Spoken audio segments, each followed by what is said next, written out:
အားလုံးပဲမင်္ဂလာပါမြန်မာ data science မှာကြိုဆိုပါရစေကျွန်တော်တို့တင်ဆက်နေတဲ့ Google Data Studio series ရဲ့သင်ခန်းစာနံပါတ်6ကိုဒီနေ့လေ့လာမှာဖြစ်ပါတယ်ဒီနေ့သင်ခန်းစာမှာတော့ကျွန်တော်တို့ Google Sheet ပေါ့နော်ဒီ Google ရဲ့ product တစ်ခုဖြစ်တဲ့ Google Sheet တော့ Excel နဲ့အတော်လေးဆင်တူပါတယ်နော်ဆိုတော့ဒီ Google Sheet ပေါ်ကိုကျွန်တော်တို့ဒီ dynamic data တွေဘယ်လိုပုံစံမျိုးလုပ်လဲဆိုတဲ့သင်ခန်းစာကိုကျွန်တော်တို့ဒီနေ့လက်တွေ့လေ့လာမှာဖြစ်ပါတယ်ဒီနေ့လေ့လာမယ့်အကြောင်းအရာအနှစ်ချုပ်ကျွန်တော်ဥစွာတင်ပြလိုပါတယ်ဆိုတော့ကျွန်တော်တို့ရဲ့ဒီနေ့သင်ခန်းစာရဲ့အဓိကရွေချက်ကဒီ Google Sheet ပေါ်မှာเนาะဒီ dynamic web เนาะဒီ web ပေါ်ဒီ world wide web ပေါ်မှာရှိတဲ့ dynamic data တွေကိုဘယ်လိုမျိုးလုပ်လဲဆိုတော့အကြောင်းအရာကိုအဓိကလေ့လာမှာဖြစ်ပါတယ်ဒါကျွန်တော်တို့ရဲ့ရွေချက်ဖြစ်ပါတယ်နောက်တစ်ချက်ကဒီနေ့လေ့လာတယ်ဒီလိုမျိုးပေါ့เนาะကျွန်တော်တို့လေ့လာတဲ့အခါမှာဒီ Google Sheet ရဲ့ import function ကိုကျွန်တော်တို့အသုံးပြုမှာဖြစ်ပါတယ်เนาะဒီ Google Sheet ရဲ့ import function နှစ်ခုရှိပါတယ်ပထမတစ်ခုဒီ import data ဆိုတဲ့ function ဖြစ်ပါတယ်နောက်တစ်ခုဒီ import HTML ဆိုတဲ့ဒီနှစ်ခုလုံးကိုကျွန်တော်တို့ဒီနေ့လေ့လာပါမယ်ဒီလိုမျိုး Google Sheet ပေါ်ကို data တွေရောက်လာပြီဆိုရင်ကျွန်တော်တို့အဲ့ဒီ Google Sheet ကို Data Studio တွေကိုကျွန်တော်တို့ချိတ်ဆက်လို့ရပါတယ်เนาะဒီ report တွေဆက်လက်ဆောင်ရွက်ဖို့အတွက်ကျွန်တော်တို့ Data Studio နဲ့ Google Sheet ပေါ့เนาะဘယ်လိုပုံစံမျိုးချိတ်ဆက်လို့ရတယ်ဆိုတာအထိပါကျွန်တော်တို့အချိန်ရရင်လေ့လာပါမယ်ဆိုတော့မျက်စိတွေကိုမြင်အောင်ကျွန်တော်ဒီမှာ diagram လေးဆွဲထားပါတယ်ကျွန်တော်တို့မှာ Google Sheet တစ်ခုရှိတယ်ဆိုတာဆိုเนาะအဲ့လို Google Sheet ရှိရဆိုရင်ဒီ world wide web ဆိုတဲ့ internet ပေါ်မှာရှိတဲ့ဒီ CSV အမျိုးအစားပေါ့နော် file ကိုဒီ import data ဆိုတဲ့ဒီ Google Sheet ရဲ့ import data ဆိုတဲ့ function နဲ့ကို URL ကို parameter အနေနဲ့ကျွန်တော်တို့ထည့်ပေးမယ်ဆိုရင်ဒီ CSV data ဒီကျွန်တော်တို့ Google Sheet ပေါ်ကိုရောက်ရှိလာမှာဖြစ်ပါတယ်အဲ့ဒီအတွက်ကျွန်တော်တို့လက်တွေ့လှုပ်ဆောင်ကြည့်ရင်ပုံမမြင်သာဖြစ်ပါတယ်ဒီလိုလုပ်ဖို့အတွက်ကျွန်တော်တို့ရဲ့ CSV file ဖြစ်တယ်เนาะဒီ Myanmar Data Science GitHub ကိုကျွန်တော်အရင်သွားပါမယ်ကျွန်တော်တို့ Myanmar Data Science GitHub မှာဒီ resource file ဆိုတဲ့ repository ရှိပါတယ်အဲ့မှာ CSV ဆိုကြပါလို့ဒီ .wfp 2021ဆိုတော့เนาะဒါကျွန်တော်တို့ရဲ့ CSV file ဖြစ်ပါတယ်ကျွန်တော်သူ့ရဲ့ဒီ CSV ပေါ့เนาะဒီ raw ကိုနှိပ်ပြီးတော့သူ့ရဲ့ URL ကိုကျွန်တော် copy ကူးထားပါမယ်အခုကျွန်တော်တို့ဒီအသုံးပြုနေတယ်ပေါ့เนาะဒီ Google Studio လေ့လာနေတဲ့ Google account ကိုကျွန်တော်သွားပါမယ် Google Drive ကိုကျွန်တော်သွားပါမယ်เนาะ Google Drive မှာကျွန်တော် new ကိုနှိပ်ပါမယ် Google Sheet အသစ်တစ်ခုကျွန်တော်တည်ဆောက်ပါမယ်ဒါဒီကျွန်တော်တို့ရဲ့ Google Sheet ဖြစ်ပါတယ်ဒီ Google Sheet ကိုမှကျွန်တော်တို့ဒီနေ့လေ့လာတဲ့ import ဆိုတဲ့ data ပေါ့เนาะဒီ import data ဆိုတဲ့ဒီ function ကိုအသုံးပြုမှာဖြစ်ပါတယ်ဒီမှာရေးထားပါတယ်เนาะဒီ import data ဆိုတာဒီ data တွေကို URL ကနေ import လုပ်တာဖြစ်ပါတယ်เนาะဆိုတော့ဒီ function ကိုကျွန်တော်အသုံးပြုပြီးတော့ကျွန်တော်အခုမှ copy လုပ်ထားတယ်ဒီ GitHub ပေါ့เนาะဒီကျွန်တော်မြန်မာ data science ရဲ့ GitHub မှာရှိတဲ့ဒီ .csv file ကို Google Sheet ပေါ်ကိုကျွန်တော်လုပ်ပါမယ်အဲ့ဒီအတွက်ကျွန်တော် code ရေးမယ်ကျွန်တော် paste လုပ်မယ် code ခွင်းပြန်ပေးမယ်ကျွန်တော် enter နှိပ်ပါမယ် loading ဆိုပြီး data load လုပ်နေပါတယ်အခု Google Sheet ပေါ်မှာကျွန်တော် GitHub ပေါ်ကเนาะဒီ CSV file ကိုလှမ်းဆွဲလိုက်တာဖြစ်ပါတယ်เนาะဒါ GitHub ပြင်မဟုတ်ပါဘူးကိုယ့်ရဲ့ဒီ internet ပေါ့เนาะဘယ် website မှာမဆိုဒီ upload လုပ်ထားတဲ့ CSV file ရဲ့ဒီ location ကိုကျွန်တော်တို့ထည့်ပေးမယ်ဆိုရင် URL ပေါ့ကျွန်တော်တို့ထည့်ပေးမယ်ဆိုရင်ဒီ import data method ဒီ Google Sheet ရဲ့ import data method ဒီအဲ့ဒီ URL မှာရှိတဲ့ CSV file ရဲ့ data ကိုဆွဲထုတ်ပြီးတော့ Google Sheet ပေါ်ကိုတင်ပေးမှာဖြစ်ပါတယ်เนาะဒါ import data method အသုံးပြုပြီးတော့ကျွန်တော်တို့ Google Sheet ပေါ်ကို data load လုပ်တာဖြစ်ပါတယ်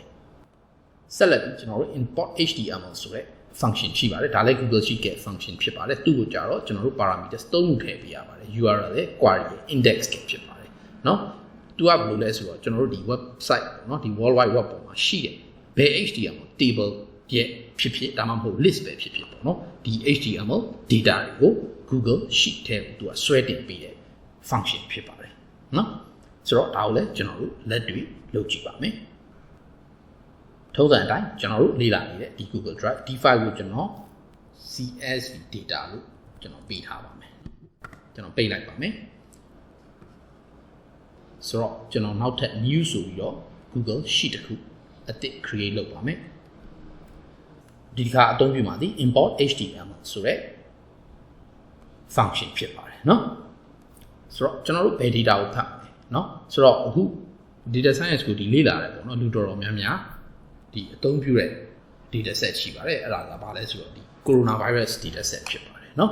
ဆိုတော့ဒါ volumeter မှာရှိပါတယ်เนาะဒါသူ့ရဲ့ URL ဖြစ်ပါတယ် Google မှာ volumeter လို့ရိုက်ထည့်မယ်ဆိုရင်ဒီ coronavirus data set ကိုကျွန်တော်တို့တွေ့ရမှာဖြစ်ပါတယ်เนาะဒီ web page ပေါ့เนาะကျွန်တော်ဒီ web page ကိုကြည့်မယ်ဆိုရင်ဒီ web page မှာဒီနေ့စဉ်ဒီ update ဖြစ်နေတဲ့ data ရှိပါတယ်เนาะဒီ data table တစ်ခုရှိပါတယ်ဒီ data table ဒီဒါနေ့စဉ် coronavirus ပေါ့ဒီ covid-19 ဘယ်နိုင်ငံမှာဘယ်လောက်ထိ virus တွေဘယ်လောက်ဖြစ်တယ်အတက်အကျအကုန်စီးရင်အကုန်ပြတယ်နိုင်ငံပေါင်း200ကျော်ပါတယ်เนาะဒါတစ်ကမ္ဘာလုံးမှာရှိတဲ့ data ရလောက်သူတို့ဒီ data ကိုနေ့တိုင်းပေါ့နော်ဒီ update လုပ်နေတာဖြစ်ပါတယ်ဆိုတော့ဒီ data table ကိုကျွန်တော်တို့ Google Sheet ပေါ်ကို upload လုပ်ပါမယ်เนาะဒါဒီ CSV မဟုတ်တော့ပါဘူးကျွန်တော်တို့ website ပေါ်က HTML data ဖြစ်ပါတယ်ဒီအတွက်ကျွန်တော်တို့သုံးရမယ့် function ဒီ import HTML function ဖြစ်ပါတယ်ကျွန်တော် URL ကိုအရင်ကူးပါမယ်ဒုတိယ parameter အနေနဲ့ကျွန်တော်တို့ query ဆိုတဲ့အကြောင်းအရာကိုထည့်ပေးမှာဖြစ်ပါတယ်เนาะဒါဒုတိယကြီးကျွန်တော်တို့ query ဖြစ်ပါတယ်ဆိုတော့ဒီ query ဒီကိုကမှာ table လား list လားဆိုတဲ့ဟာဖြစ်ပါတယ်ကျွန်တော်တို့အခုဆွဲမှာ table ဖြစ်ပါတယ်အဲ့ဒီအတွက်ကျွန်တော် table ကိုရိုက်ထည့်ပေးပါမယ်တတိယ index ဖြစ်ပါတယ်เนาะ index ဖြစ်ပါတယ် index ဒီဘာကိုပြောလဲဆိုတော့ကျွန်တော်တို့ဒီ web page ပေါ်မှာရှိတဲ့ကိုဆွဲထုတ် table ဒီ index ပေါ့ index အဖြစ် number 1လား2လားเนาะအဲ့ဒါမျိုးထည့်ပေးရမှာဖြစ်ပါတယ်ကျွန်တော်တို့လိုချင်တဲ့ table ဒီဒါပထမဦးဆုံး table ဖြစ်ပါတယ်เนาะဒီ website ကိုကျွန်တော်တို့ကြည့်လိုက်မှာဆိုရင်ဒီ table ဒီပထမဦးဆုံး table ဖြစ်ပါတယ်အဲ့ဒီတော့ကျွန်တော်တို့ဒီ index အနေနဲ့1လို့ရိုက်ထည့်ပေးရမှာဖြစ်ပါတယ်ပြီးရင်ကျွန်တော် win ပိတ်ပါမယ်ကျွန်တော် enter ခေါက်ပါမယ်เนาะအခု data အကုန်လုံး Google Sheet ပေါ်ကိုရောက်ရှိလာပြီဖြစ်ပါတယ်ကျွန်တော် index နဲ့ပတ်သက်ပြီးဘာကြောင့်ကျွန်တော်1ထည့်လဲဆိုရင်ကိုဆွဲမဲ့ဒီ HTML page ပေါ့အဲ့ဒီ HTML page မှာကိုလိုချင်တဲ့ table ဒီပထမဦးဆုံးဒီ page မှာစတွေ့ရတဲ့ table ဖြစ်တဲ့အတွက်ကျွန်တော်1လို့ထည့်ပေးရတာဖြစ်ပါတယ်ဘာကြောင့်ကျွန်တော်ပထမဦးဆုံး table လို့ကျွန်တော်သိလဲသိကြခြင်းကျွန်တော်တို့ဒီ right click နဲ့ပြီး view page source ကိုနှိပ်ကြည့်ပါဒါဆိုရင်ဒီ page ရဲ့ HTML source ကိုကျွန်တော်တို့မြင်ရမှာဖြစ်ပါတယ်အဲ့ဒီကျွန်တော် control F ဆိုပြီးတော့ table လို့ကျွန်တော်ရိုက်ထည့်ပါမယ်เนาะဆိုတော့ရိုက်ထည့်မယ်ဆိုရင်လွယ်အောင်ကျွန်တော်တို့ HTML table tag ရှာခြင်းတဲ့အတွက်ကျွန်တော်ဒီလိုမျိုး table tag အနေနဲ့ကျွန်တော်ရှာမယ်ဆိုရင်ကျွန်တော်တို့တွေ့ရတဲ့ table ဒီပထမဦးဆုံးတွေ့ရတဲ့ number 1ဖြစ်ပါတယ်เนาะဒါ number 1ပထမဦးဆုံး table ဖြစ်ပါတယ်အကယ်၍ကျွန်တော်တို့ဒီ HTML page မှာဒုတိယမြောက် table ကိုဆွဲခြင်းဆိုရင်ကျွန်တော်တို့ဒီ formula မှာ2ကိုထည့်ပေးရမှာဖြစ်ပါတယ်เนาะဒါဒီကိုယ့်ရဲ့ဒီ world wide web ရှိရဲ့ဘယ် HTML page မဆိုပေါ့เนาะဒီ data တွေ dynamically ဒီ data တွေရှိရဲ့ page ကိုကျွန်တော်တို့ Excel sheet ပေါ် Google ရဲ့ Google sheet ပေါ်ကျွန်တော်ဆွဲတင်လို့ရပါတယ်ကျွန်တော်ဒါကို HTML data လို့အမည်ပေးပါမယ်เนาะဒီလိုဆိုရင်ဒီနေ့ကျွန်တော်တို့ exercise လုပ်တာနှစ်ခုရှိပါတယ်ပထမတစ်ခုဒီ CSV file ပေါ့ online မှာရှိတဲ့ဘယ်နေရာမှာပဲဖြစ်ဖြစ်เนาะကို URL တည်တယ်ဆိုရင်အဲ့ဒီ URL ပေးပြီးတော့ CSV data တွေကို Google sheet ပေါ်ကိုloadတဲ့နည်းနောက်တစ်ချက်ကကျွန်တော်တို့ HTML เนาะဒီ HTML dynamic data တွေကိုကျွန်တော်တို့ Google sheet ပေါ်ကို loadတဲ့နည်းနှစ်နည်းကျွန်တော်တို့လေ့လာခဲ့ပြီးဖြစ်ပါတယ်ကျွန်တော်အနှစ်ချုပ်အနေနဲ့ဒီ slide ကလေးကိုကျွန်တော်ပြင်ဆင်ထားပေးပါတယ်ဒါပါကိုပြောလဲဆိုတော့ကျွန်တော်တို့ဒီနေ့လေ့လာခဲ့တဲ့ function ပေါ့နှစ်ခုလုံး import data ကို import HTML ပေါ့เนาะအဲ့ဒီနှစ်ခုလုံးကိုကျွန်တော်ဒီမှာအနှစ်ချုပ်ပြင်လဲတင်ပြတာရှိပါတယ် import data ဒီ parameters တစ်ခုထည့်ပြီးကျွန်တော်တို့လုံလောက်ပါတယ်အဲ့ဒါဒီပါလဲဆိုတော့ URL ဖြစ်ပါတယ်เนาะဒါကိုရဲ့ဆွဲခြင်း CSV file ရဲ့ URL ကိုကျွန်တော်တို့ parameter ထည့်ပေးမယ်ဆိုရင်သူဒီအဲ့ဒီ URL မှာရှိတဲ့ CSV data ကို Google Sheet ပေါ်ကို load ပေးမှာဖြစ်ပါတယ်သတိထားမှာကျွန်တော်တို့ဒီ quotation marks လို့ခေါ်တဲ့ဒီเนาะအတုံးငင်းလေးနှစ်ခုနဲ့ကြားထဲမှာကျွန်တော်တို့ URL ကိုထည့်ရမှာဖြစ်ပါတယ် HTTPS တို့ပါလို့ပါမှာဖြစ်ပါတယ်เนาะနောက်တစ်ခု import HTML ဒီ import data နဲ့အတူတူဖြစ်ပါတယ်သူပေမဲ့သူမှာ additional ကျွန်တော်တို့ parameters နှစ်ခု define လုပ်ပေးရပါတယ်